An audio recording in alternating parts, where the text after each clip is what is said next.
नमस्कार किसान भाइयों, कृषि भाई के समाचार में एक बार फिर आप सभी का बहुत बहुत स्वागत है। मेरा नाम है कृतिक और चलिए जान लेते हैं क्या रही आज की हेडलाइंस। गेहूं की उन्नत किस्में विकसित 91 क्विंटल से अधिक पैदावार देंगी। सुगंधित पौधों की खेती को बढ़ावा दे रही सरकार, जागरूकता अभियान शुरू। किसान के बेटे ने बनाई स्प्रे मशीन, कम समय में करेगी अधिक छिड़काव। खरीद नियमों में बदलाव का प्रस्ताव, बदलेंगे गुणवत्ता के मापदंड। अब समाचार विस्तार से। चौधरी चरण सिंह कृषि विश्वविद्यालय के वैज्ञानिकों ने गेहूं की WH1270 किस्म विकसित की है। यह देश की दूसरी सबसे ज्यादा उपज देने वाली किस्म है। इससे करीब 91 क्विंटल प्रति हेक्टेयर तक पैदावार मिलती है। इससे पौधे की औसतन ऊंचाई 100 सेंटीमीटर तक होती है।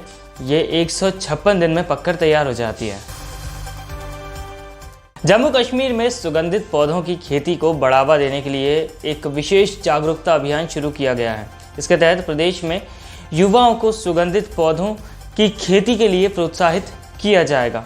इससे राज्य में सुगंधित पौधों की खेती तो बढ़ेगी ही, साथ ही इसके प्रसंस्करण के कार्यों में भी तेजी आएगी। योजना के तहत कई कार्यक्रमों का आयोजन भी होगा, जिसमें वैज्ञानिक और विषय विशेषज्ञ युवाओं को खेती और प्रसंस्करण का ज्ञान देंगे। महाराष्ट्र के औरंगाबाद में रहने वाले योगेश गावड़े ने एक नई स्प्रे मशीन विकसित की है।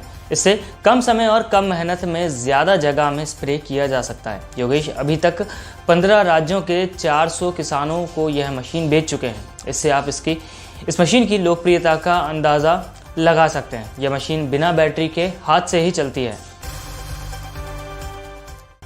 भारतीय खाद्य निगम FCI ने MSP पर खरीद के नियमों में बदलाव की पेशकश की है। इसके लिए नियमों का नया ड्राफ्ट जारी किया गया है।